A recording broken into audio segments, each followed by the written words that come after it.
everybody, Jason WWF Revolution Cave for another thrilling episode of Wrestling with the Past. That's right, where we take a deep dive back into the glory days of professional wrestling and we explore currently 1985, World Wrestling Federation 1985, as you are all well aware. We are up to March 15th, 1985, according to the dates on my disc. Those could be give or take a day or two. We're talking about a Tuesday Night Titans episode. I wasn't going to necessarily always review TNT, but this is the build up to WrestleMania. So we're probably going to review everything up to WrestleMania. Not primetime wrestling and probably not All-American. Just Championship Wrestling, All-Star, and TNT up to WrestleMania 1. And then we'll assess going forward with TNT afterwards. I'm also thinking about adding a different territory to Wrestling with the Past. You all let me know. Maybe I'll do another one of those votes, right? On Peacock, I have been, going off to sleep. Before I go to sleep, I'll throw on Peacock and I'll watch. I'm currently watching Mid-South Championship Wrestling, the start of 1982. And I thought about maybe reviewing that with you as well. Not as deep, but just reviewing it and going through really the glory years of Mid-South. I also want to start watching World Class Championship Wrestling and reviewing that with you also. That starts in like 81 or 82 and goes very deep. There's many episodes of World Class all the way up to maybe the beginning of the end of the company. And I think that would be fun to see all of the action that happens in World Class and talking about it with you. So I'll put a vote up on the channel, a poll, if you want to see me review other territories, but keep a main focus on WWF, but we'll see. Just to spice it up a little, I suppose. So TNT, March 15th, 1985. This is a very, very important episode. We have Andre the Giant as our first guest. And now in all of WWF, all of the commentating is now referencing WrestleMania officially and talking about the matches. So we have Andre on the show, obviously, to talk about the Body Slam match with Big John Studd. The monetary reward is up to $15,000 now if Andre can slam Big John Studd. And so we have Vince just starting the interview out by overly complimenting Andre, even mentioning that he's gotten bigger since the last time he was here, which is just silly. And there, in hindsight, there's a reason for that over-the-top friendliness, and Andre's over-the-top friendly with Vince. And they quickly go to a match at Madison Square Garden from probably, I don't know, it's definitely after the haircut. So I would say, mid to late 84, we've got Andre the Giant versus Ken Patera at the Garden. And this is the match that Bobby Heenan gets involved and actually beats up Andre the Giant. It's very strange to see. I reviewed this Madison Square Garden card months ago. Heenan gets, interferes later on in the match with brass knuckles and actually knocks Andre down a few times and punches him and kicks him. And it's just weird to see Heenan beating up Andre the Giant. Then, of course, Andre comes back and I just love how close he and Heenan probably were back then. And Heenan is so good taking these open hand slaps from Andre laying in the chops. Bobby Heenan is one of the greatest sellers I've ever seen. He is just flopping all over that ring. It's so believable. I love Bobby Heenan. So that match ends with, like a disqualification of Ken Patera because Heenan gets involved. We come back to the studio. Oh, so check out this picture real quick. You see that bump in Andre's chest? As a kid, I never noticed it until he was attacked in Maple Leaf Gardens by King Kong Bundy in a few months, right? He's attacked and Bundy splashes him several times. And they say that Andre's sternum was damaged in that match. Well, at the end of that match, he's walking out of the ring, kind of holding his chest and helped. I think Hogan's helping him back. And I noticed that bump for the first time. So the reality of that injury hit me as a kid. And I was like, look at his chest. Oh my God. Bundy just killed. Look at his chest. It's bulged out. And when in reality, it was just Andre's sort of deformed, overly large body. And that was always there. But I didn't notice it until they said he had a sternum injury, and then I saw the bump. But the bump's always been there. But just a little side note as a kid. So we come back, and we've got Vince McMahon. The kids are playing Fortnite, so you're going to hear some noise, as always. You're going to hear some noise. We've got Andre still on the set. Vince is now taking an interesting tone of voice with Andre. In fact, he's kind of goading Andre a little bit. And he's saying, look, Big John Studd is putting up $15,000. Don't you think you should be putting up something too? And Andre's like, I don't know. Why would I do that? Why would I put up something? I'm not going in there to lose. So I'm not going to put up anything. And Vince is saying, well, Andre, some people are saying that maybe you should put up your career. Bobby Heenan, in fact, is suggesting that if you don't slam Big John Studd at WrestleMania, you should retire. And will you agree to that? And Andre says, no, I'm not going to do that. So then Vince says, all right, well, then you realize that some might say that there's a yellow streak running down your back. I'm getting goosebumps just thinking about it. So they show a close-up of Andre's face, and his smile turns to anger. And he gets up, and he jacks Vince McMahon out of his chair by his collar, by his tie. And he's screaming Andre stuff into his face. I don't know, nobody. You don't know what he's saying. And Vince is going, Andre, okay, Andre. And Lord Alfred is, Andre, settle down, Andre. And Andre throws Vince back into his seat and walks off. And it was the most intense thing ever. That gets more intense as they go to a commercial. Vince gets up and aggressively slaps a coffee cup off his desk in the direction of Andre walking backstage. And he's got the most angry Mr. McMahon look on his face. And so even at 47 years old, part of the kayfabe kid in me says that was real. Maybe Andre was a little too rough with Vince. Maybe Vince didn't like how he threw him back down in the chair. Maybe that wasn't part of the deal. But as they're going to commercial, right in the last second of the segment still airing, it's almost fading to commercial, Vince slaps the coffee cup off his desk. Wow. Go check it out for yourself. It looks very intense, and I still think it was real. I still think Vince was mad, even though he knew, even though this was set up. I think Vince didn't like something about it. I don't know. It's still real to me. Damn it. All right, they come back, and a very subdued Vince is straightening up his tie, and he's like, well, okay, Lord, and Alfred, and Alfred Hayes says, well, I would like to know that, that Andre came back out during the commercial break, and, basically Andre came back out during the commercial break, apologized, and agreed to the stipulations. We don't get to see that. It's just implied that now it is indeed $15,000 versus the career of Andre the Giant at WrestleMania. I love it.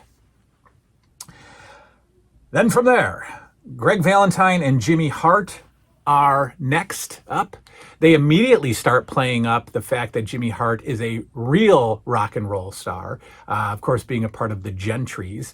And Greg Valentine is saying that this is real rock and roll. Not that Cindy. So it's Jimmy Hart is basically brought in. I don't think entirely the real reason, but Jimmy Hart is brought in to say, the bad guys can have rock and roll music too, and this is real rock and roll music, not this punk stuff from Cyndi Lauper. And that didn't go anywhere. But Jimmy Hart is answering the Rock and Wrestling Connection. The good guys version of the Rock and Wrestling Connection is answered by Jimmy Hart. We've got a little bit more of Jimmy Hart acting like Jimmy Hart here.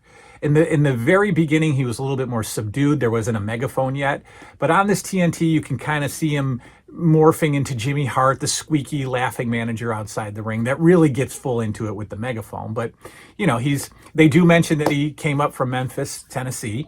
We have a Greg Valentine versus Jim Powers match. And I just love Greg Valentine matches. I just do. I think he's probably one of my top 10 wrestlers to watch, that I could just watch a match with him all day. I've reviewed the Valentine versus Jim Powers match before. It's from a Championship Wrestling episode. And they come back and they're talking about the WrestleMania match with Junkyard Dog. And Valentine is certainly giving credit where credit is due. McMahon is asking Jimmy Hart, what if the Junkyard Dog wins the Intercontinental title? Don't talk about that, and that's not going to happen, and don't get in Greg Valentine's head. And Greg Valentine's like, what are you trying to do, McMahon? You're putting these thoughts in my head. Of course, Valentine says, look, he's a good wrestler, and he's the biggest, blackest athlete. He's the best, blackest athlete. And so because they mention the fact, of course, that Junkyard Dog is black, Valentine says, I want to take a headbutt. I want to take a headbutt from the Junkyard Dog. Because, of course, in the WWF in 1985, if you are anything but white, you have a harder head. Right? Of course, the Samoans had hard head, the black athletes have hard heads, the Fijians have hard heads, and the Latin Americans have fiery tempers. That is the 1985 racial world of the WWF. So Greg Valentine wants to take a Junkyard Dog headbutt. Lovely, lovely 80s stuff. They still haven't, the wrestlers have not mastered the word WrestleMania yet. So Jimmy Hart calls it Super Sunday, and Greg Valentine calls it Wrestling Mania. I can assure you that those mistakes were never made after WrestleMania 1. When it became a real thing, you never heard anybody get WrestleMania wrong, right? Next up, we've got the same Piper's Pit pre-taped. They probably pre-taped about 3 pits with Piper, Orndorff, and Orton. There's no crowd. You can tell there's no crowd. And they're just kind of going over they're just talking about training and they're taking shots at Mr. T and Hogan. And it's just the same, it's just the 3 Piper's Pits that they're going to air week after week to build up WrestleMania. Of course, they're saying that their training is way much more intense than Mr. T and Hulk Hogan's training, of course. Next up, we've got the cheesiness of TNT. We go backstage to a sort of a dungeon type of set, and we've got Sarah the Soothsayer is back. She's dressed up in a witchy costume and she's stirring a cauldron, and Alfred and Vince and the 3, Piper and Orndorff and Orton are all gathered around the cauldron. And Vince is saying, all right, Sarah, what do you see? What are your predictions about the main event at WrestleMania? And she's stirring and she's going, oh, I see shoulders pinned to the mat. I see Hulk Hogan's shoulders being pinned to the mat. And then, Piper and Orndorff and Orton are freaking out. They're celebrating. Oh, we knew we liked you. Yeah, we knew you're okay. You're okay. And then she goes, oh, wait a minute. I'm sorry, Roddy. I'm sorry. And she walks off. And now Piper and Orton and Orndorff are angry at Sarah the Soothsayer. So they attack the set. They knock over the cauldron. They break stuff. They call her a phony and blah, blah, blah. And they're mad. They're mad because Sarah the Soothsayer took back her prediction that Hogan is losing, and in fact insinuates that Piper's losing. Oh, TNT, the beautiful, innocent wrestling of the 80s. I was eating this up as a kid and sort of eating it up as an adult. Windam and Rundo come out next, and since everybody's talking about WrestleMania, they're obviously addressing their match with with Iron Sheik and Nikolai Volkov. I love Barry Windham. Again, top 10 wrestlers that I like to watch their matches. Mike Rotundo when he speaks, he sounds like Spicoli from Ridgemont High. He's stoned. Like Mike Rotundo always sounds totally stoned in these 80s promos. We go to a match with Windam and Rundo versus Rusty Brooks and Terry Gibbs, which I've already reviewed. Like I said, I just love watching Barry Windham. McMahon says, how are you going to handle the pressure? Knowing that millions are watching this on closed circuit television, and not to mention the 20,000+ in Madison Square Garden. How are you a little bit nervous? And of course, because Windham and Rotundo are good guys, they have to say, well, yeah, we are a little bit nervous, and that is a very big audience. And boy, I just hope that we can stay focused on the match, but you got to push through that. And of course, they're going to say that because they're good guys. The bad guys are going to say, what are you talking about? We're not nervous about anything. We do know that Barry Windham and Mike Rotundo certainly could not handle the pressure of the millions watching as they lose the titles, but we won't spoil anything. WrestleMania review is coming in a few weeks. Finally, we close the show with training footage of Hogan and Mr. T. Now, this is not the training footage that we've been used to. They're not working out. This is actually awesome. It is so good and so comedic. I love this. They go into a store in California, a shop, almost like a bodega type thing, and they're buying healthy foods. And they're buying healthy drinks to consume as part of their training. Mr. T is running this skit. Mr. T, as the experienced actor, is completely running this skit with entire improv, it feels like. He's coming in, he's picking stuff off the shelves. You need raisins. Raisins are good for you. You're going to have some raisins. Eat these. Here, hold these raisins. And they're walking up and down the aisles. You're going to get some of this. Take some of this. They go to the juice. There's a juice bar, a juice stand at the store. Mr. T picks up juice. Juice. Yeah, this is the juice we need. It's a gallon of juice. He doesn't know what kind of juice it is. Hey, what kind of juice is this? Somebody tell me what kind of juice this is. And you hear somebody in the background going, carrot. And he goes, carrot juice. Carrot juice, good. Hogan, drink the carrot juice. So he's having the store worker make them up a couple of smoothies. And of course, when they get the cups, here, Hulk, you drink it. And of course, Hulk says, oh, what is that? What is that, Mr. T? That's horrible. And Mr. T's chugging it. No, you got to drink it. You got to drink it. I love this so much. And then the best part, for whatever reason, Mr. T is going, Hulk, we're going into warfare. We're going into guerrilla warfare. And here, and he gives Hogan a banana. And he has a banana, and he's ripping the skin off the banana, and he's eating the banana. Hogan has no idea what's going on here. He's just watching this and just working with it. Mr. T takes 3 massive bites of a banana, and while he's biting the banana, he goes, nom, nom, nom, nom, and he's angrily eating the banana, and Hogan takes the bite out of the banana. So then Hogan goes, I didn't know we'd be eating bananas, and Mr. T goes, well, bananas are for gorilla, and this is war. And bananas make you go to war.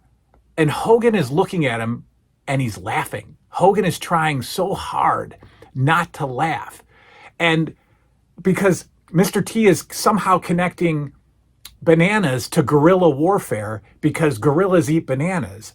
And Hogan is just like staring at him, and then a smile is breaking. And then he goes, oh, okay, yeah, that was going over my head there for a minute there, T.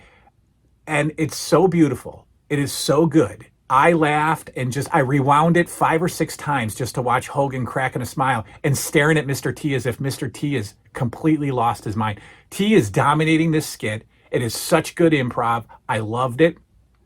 Go back and watch this TNT episode. It's either March 15th or it's March 22nd.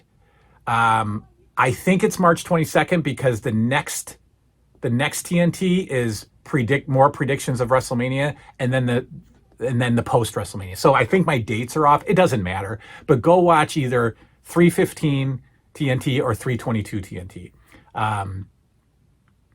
where Andre jacks up Vince and Mr. T just dominates this skit of buying healthy food at a corner store and almost makes Hogan break character. I loved it. And then that's it. And then Vince and Lord Alfred announce the upcoming, the next episode, and they sign off. What a fun episode! What a great episode! No, even though WrestleMania happened 40 years ago, I'm very excited for WrestleMania 1 because they're making me excited.